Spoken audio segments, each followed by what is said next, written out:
So I am Allie, and this is Tableau Group 2. We're going to be following the instructions provided in the module. First, I'm going to show you the data prep that we did. The original file, as we can see here, the ranks were out of order, the platforms were out of order. So we had to go through and clean the data, and the clean data finished out like this. So now that we have clean data, we're going to be going into Tableau, and it cannot see me for some reason. Okay. And we're going to connect to a text file. We're going to connect to our clean data.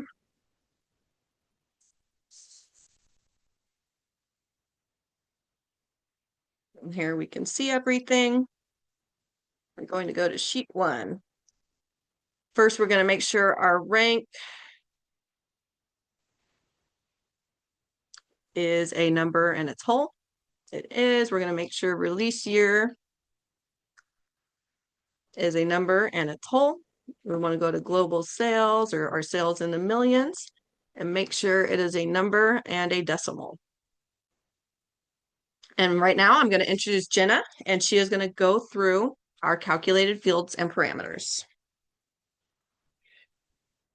Hi, so I'm going to walk us through how to add our calculated fields. So first the first one we're going to put in is sales category. So you're going to go up to the little down arrow at the top left next to the search bar, and you're going to click Create Calculated Field. You want to go ahead and name that sales category. It's easiest to just copy and paste, but you can also type it in. And then we're going to copy and paste our calculation.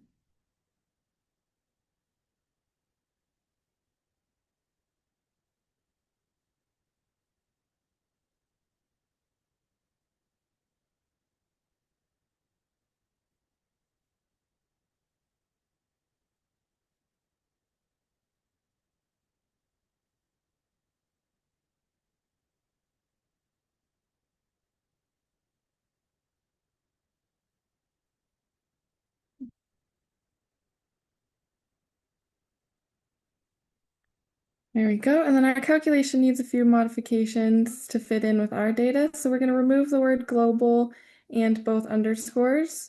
And we're going to make the M in millions lowercase and add parentheses around the word millions. So that way it matches the way it's written on the left-hand screen or left-hand side of your screen. You're going to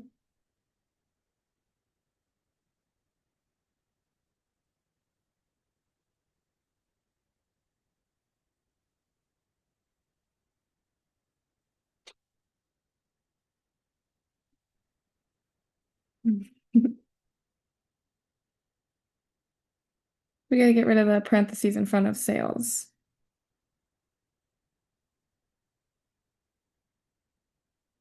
There we go. It'll turn orange and it'll say the calculation is valid. We'll hit OK. We're going to do the same thing for our next calculated field. So we're going to click the little down arrow, create calculated field. We're going to name this one decade. We'll go back to the instructions and again, copy and paste this equation. For this one, we also have to change how it fits. So we want to make it look like it is on the left side of the screen. Go ahead and click OK. Now I'm going to walk us through how we create parameters.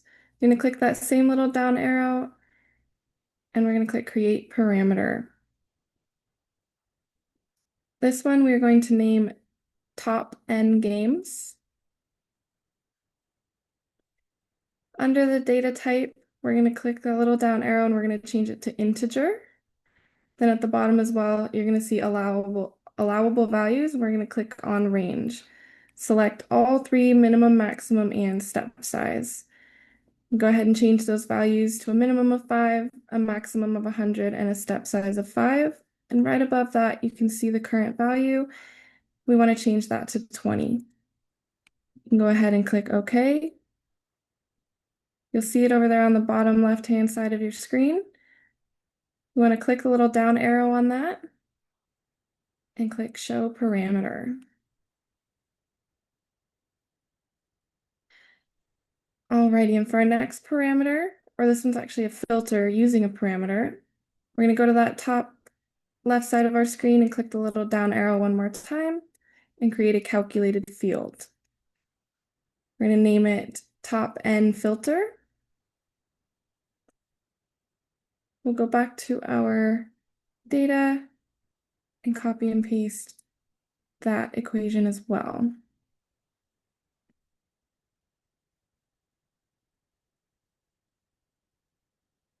And this one should just work just like that. Click OK.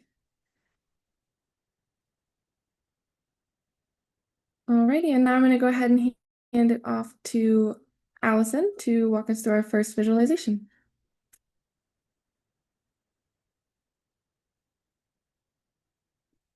We can't hear you. Sorry. There we go. I am going to be building time regression. So I'm going to rename sheet 1 time regression. Okay.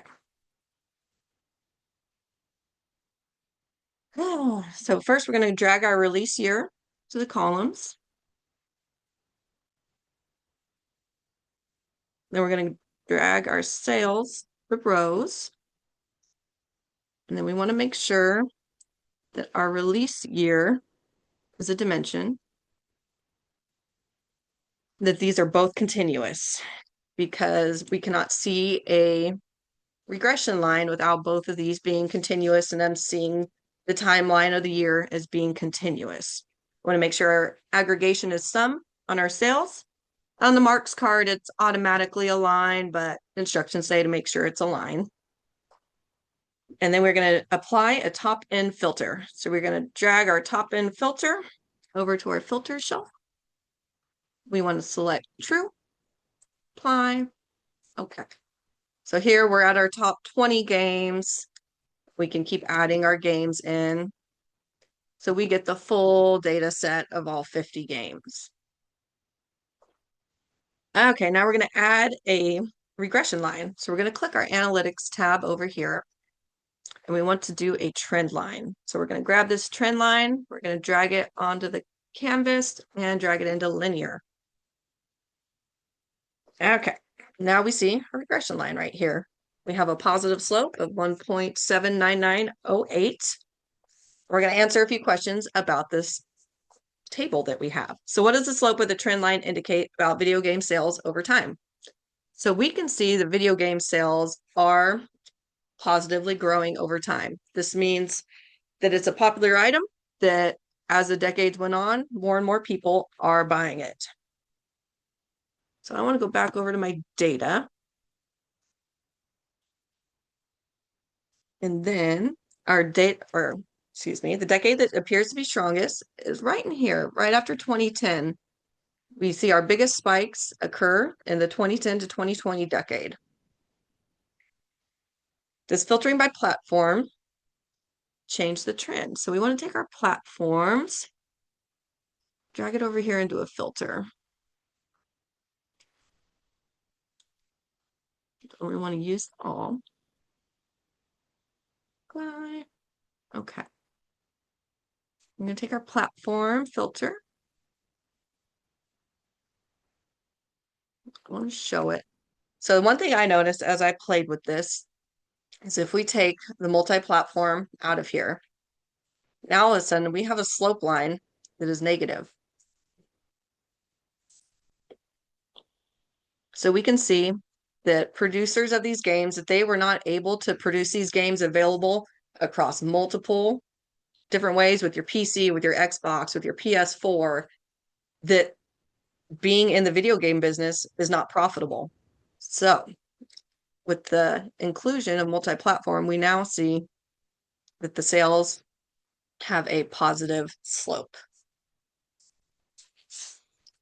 From here, I'm going to introduce Natalia to do a rank regression.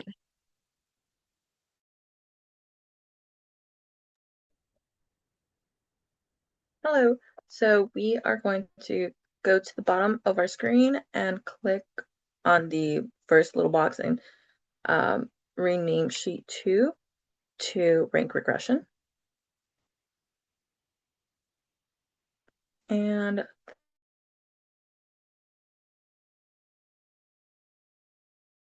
on the left side of our screen, we'll drag the rank over into columns. And then we are going to take global sales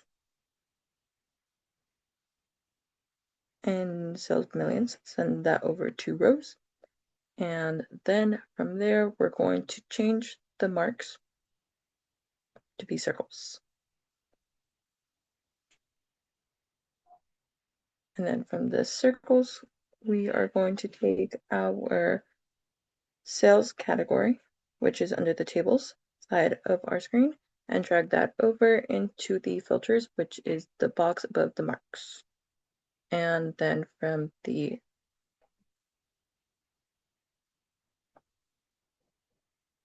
filters, sorry, I lost my spot.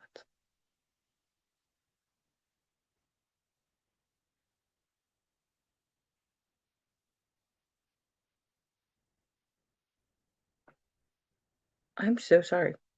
Hello? We can still hear you.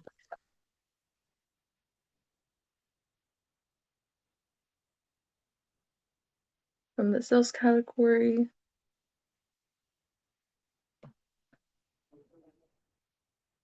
I'm so sorry. I messed up. That's okay. Just refine your spot. As we drag sales category into filters, what do we do next? So we don't drag sales categories into filters. We click cancel. We take sales category and drag into colors, which is under the mark section. And then we take the drag and drop filters, or the top and filter, and drag that into the filter section. And we click true, and we click apply, and then we can click OK, which is exiting out of there. And then we go to the analytics tab, which is above, right next to the data tab. And then we take the trend line under model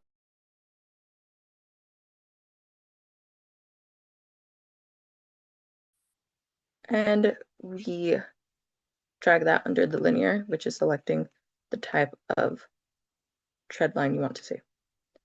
Then you want to right click on the blue line that appeared, and you want to click describe trend model. And this is the important information regarding the questions at the end of our screen, of our instructions. The R square value is listed as 0.661503. And it also answers the question of, is the relationship between rank and sales strong or weak? I'd say it's strong, as they are codependent of one another. And the third question underneath that, why does this relationship make business sense, is because, again, they are codependent of one another. And with that, I will pass it on to Yesenia, covering platform proportion.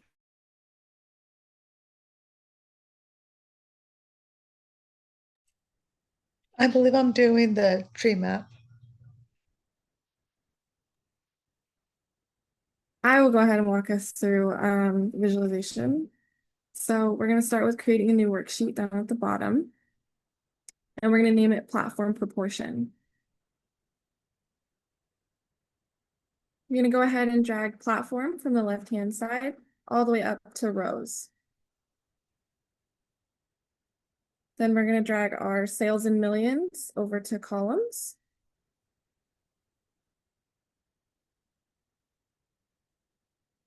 Alrighty. And then In the marks area on the left-hand side, we want to make sure that it's set to bar. So at the top where it says sales in millions, you want to click that little down arrow. Click on quick table calculations and make sure it's set to percent of total. We also want to make sure to click it to be sorted to descending. Perfect. For this visualization, a few of the questions were which platform has the largest total shares? And we can see clearly that it is the multi-platform. Also, is the market concentrated or diversified? It appears to be pretty diversified just by how many different platforms there are. And how does changing top N affect proportions? Yeah, so as we change the amount of the top N filter,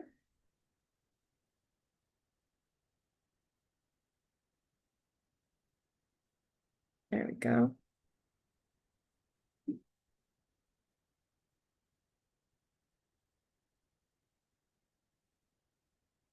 There we go. As we change that, we can see they fluctuate, but multi-platform continues to stay the largest. And now I'm going to hand it over to Yesenia to do tree map. Okay, so we're going to start a new worksheet, worksheet 4, and we're going to name it Publisher Tree Map.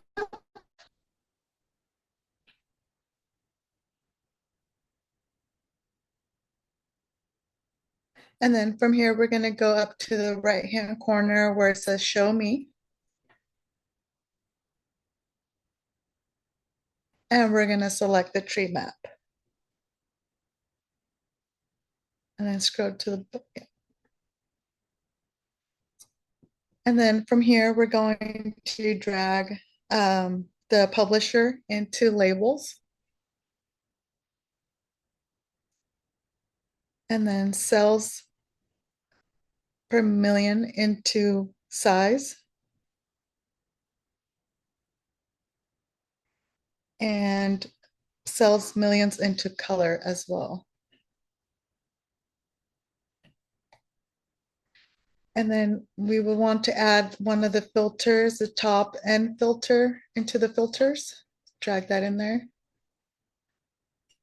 as well. And click it is true, click OK.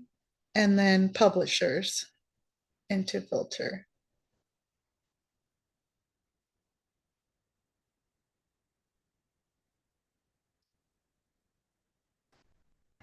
Okay, so here we can see the filter. Yep.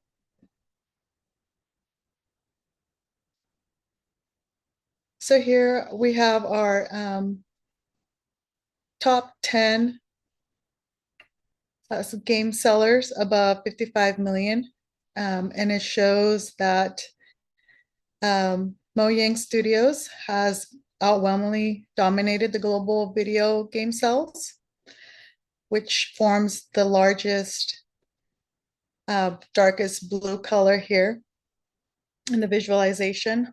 And then Nintendo, and then second would be the Rockstar, and then the Nintendo. And as the colors get lighter, the less cells that they have on this. And then we can also change it on the bottom with the top games. And as we increase the number of games we want to compare, you can see that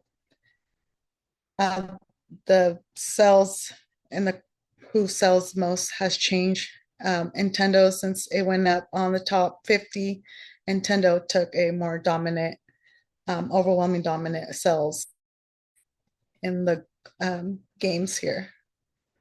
And with that, I'll turn it over to answer the executive insights. Oh, hang on one second, Zena. We'll do that after the Okay. dashboards. Okay. So we will now build our dashboard. So one thing I have written down is we want to use our top N filter for a lot of different sheets. So we want to make sure that we're just using this for all of our guys in this data source. So I kind of need you to go away.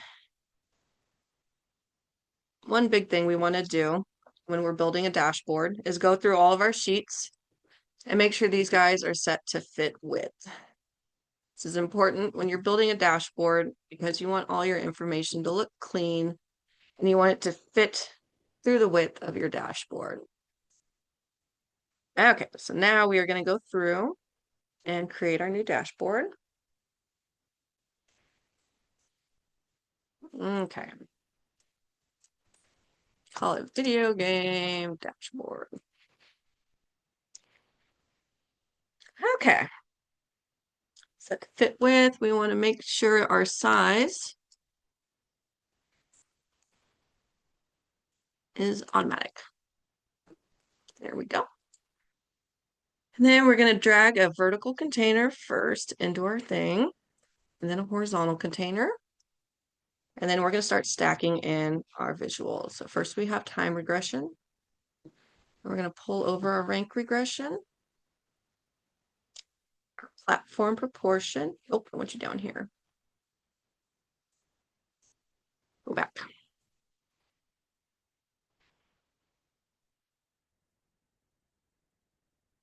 Down here. There we go. Then our publisher tree map over here. We're going to add controls. So over here, we've got a bunch of stuff that we probably don't need over here, like the platforms. We want to keep those and the top end game parameters. We don't want the top end filter. You can go away. Sales category, we don't need you. Publishers, yes. Platform, yes. And top end games. Publishers, no. And I do love our little heat map here so we can see who has the highest sales. So there we go. We can now filter everything. So, oh, one last thing. We want to make our tree map interactive. So we go in here, we click this guy. So that way we use our publisher tree map as a filter. So we can look at Nintendo. We can now see the slope of all the Nintendo sales and where they're at with their platform proportions. Switch over to Rockstar. We see Rockstar games are only available on multi-platform. Mojang, or however you pronounce them. They just have one release here and one rank. So now our little publisher tree map is all we got. Turn it back to the all. Oh, what happened? It's not going back.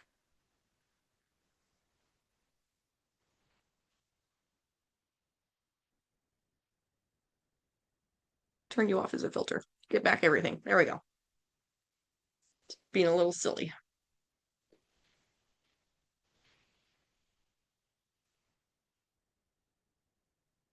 Okay. So from here, now that we have our dashboard built, we can see all of our stuff. We can see Game Boy. You are still only using this guy. There we go. So now I'm going to turn it over and ask Yasina our executive questions. Yasina, if you were advising a new game company, which platform would you prioritize? So based on the distribution, a new game company would benefit most from prioritizing the multi-platform releases, as the majority of the top-selling titles span multiple systems and reach a wider audience. Thank you. And Jenna, what overall industry pattern stands out most? I would say it's technology companies dominating in both market value and growth compared to most other industries. Tech companies usually take up the largest areas, meaning that they have a much higher market capitalization than companies in other industries like manufacturing or retail. And that shows how much influence the technology sector has in a modern economy. Thank you. And Natalia, what additional data would improve this analysis? So there could be a number of information that we can add. Possibly I'd focus on age range, see what ages are the most using specific games, specific platforms, and cater to them a lot more to improve sales. Perfect. Thank you, ladies. And with that, we are going to end our presentation of how we built our lab. Thank you for watching.